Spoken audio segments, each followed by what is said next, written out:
Former des menuisiers, des carreleurs mosaïstes, mais surtout des chefs de chantier pour les 3200 entreprises du secteur du bâtiment. Le gouvernement veut disposer d'une main-d'œuvre qualifiée. Plus de 600 stagiaires vont apprendre les ficelles des métiers du BTP pour être prêts à réaliser les gros chantiers annoncés.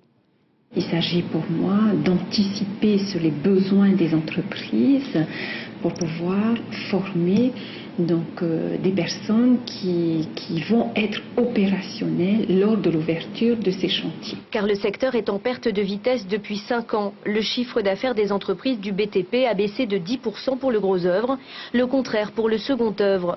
Essentiellement à cause d'une absence de mise en chantier, mais aussi en raison de la non-utilisation du budget dédié au logement social à travers le contrat de projet.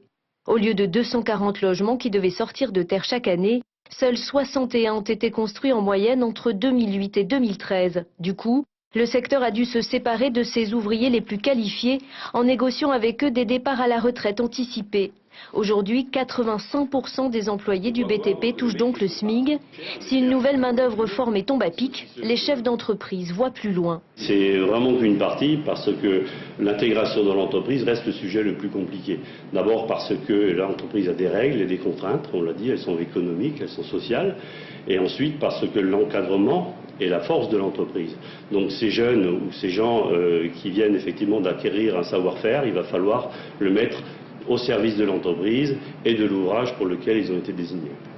Des chefs d'entreprise qui demandent donc au gouvernement de lancer un autre gros chantier, celui de la refonte du Code du travail polynésien.